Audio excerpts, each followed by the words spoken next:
Pure Land Buddhism is a major Mahayana tradition centered on rebirth in Amitabha Buddha's Western Pure Land through faith and recitation of his name. One key concern among devotees is whether they can still attain rebirth in the Pure Land if they lose rational consciousness before death. I have translated extracts of Dharma talks from two Pure Land teachers, first, Venerable净界from Taiwan, followed by Venerable Reborn from Malaysia. Let's listen to what they have to say. If a person who practices Buddha recitation develops dementia, and people assist in chanting for them at the time of death, what expedient means can be used to help them? This is quite troublesome. With dementia, the sixth consciousness, mental faculty of discrimination, is the key issue. You can't communicate with them. Once a person develops dementia, the door of their sixth consciousness is practically shut. At that point, they can only rely on their own past karmic roots. There's no way to guide them because they can't understand anything you say. So dementia is a serious obstacle.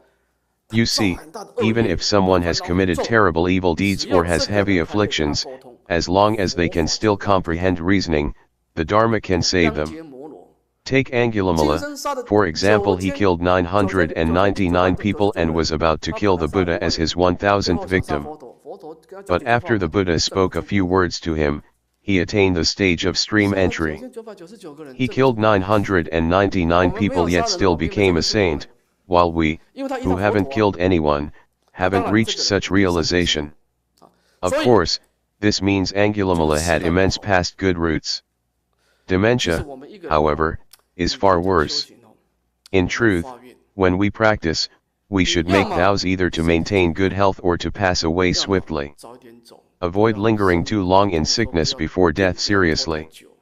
Prolonged illness erodes willpower, and the physical body's suffering gradually weakens the mind.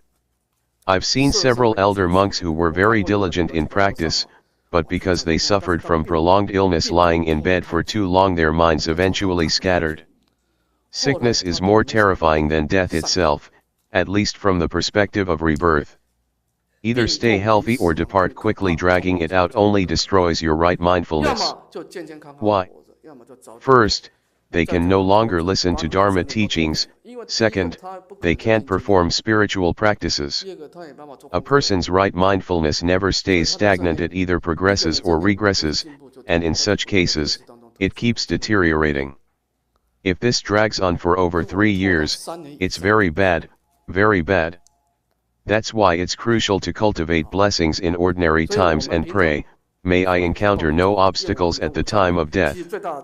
In truth, the greatest obstacle is prolonged sickness and its torment. A person who recites the Buddha's name is like Amitabha, Buddha's own child.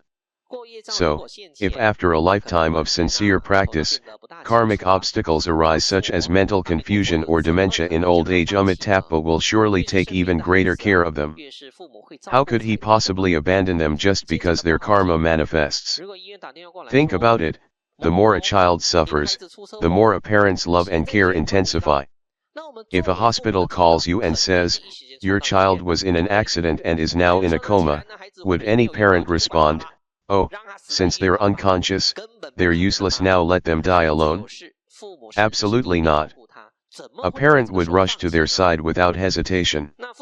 Now, in general, if even parents would never forsake their child in suffering, how much less would Amitabha Buddha, the embodiment of great compassion, ever abandon his devotees? Some people misunderstand, thinking, if I recite Namo Amitabha for decades but end up with dementia, Amitabha will suddenly cut me off, saying, "You have dementia now, your past practice no longer counts." If that were true, Amitabha wouldn't be compassionate at all. How could a Buddha who claims to save all suffering beings reject those in the greatest need? So now people's understanding towards Amitabha Buddha is wrong. Venerable Jingje emphasizes that dementia poses a serious obstacle to Pure Land rebirth because it effectively shuts down the sixth consciousness, the mental faculty of discrimination and intentional practice. With this critical cognitive function impaired, the individual can no longer consciously engage in Buddha recitation, or maintain right mindfulness at death, making prior karmic preparation absolutely essential. He stresses the urgent need to cultivate merits through diligent practice while the mind is still clear, and advises devotees to pray for either sustained health or a swift, mindful death to avoid this perilous transition period where the sixth consciousness becomes inaccessible.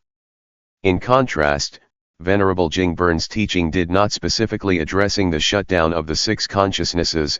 Instead, he presents a profound vision of Amitabha's unconditional compassion that transcends all limitations. He asserts that Amitabha Buddha's compassion transcends mental decline, guaranteeing salvation for devoted practitioners even in dementia, just as a parent never abandons a suffering child. Whose perspective resonates more with your understanding of Pure Land Buddhism? Please comment respectfully below.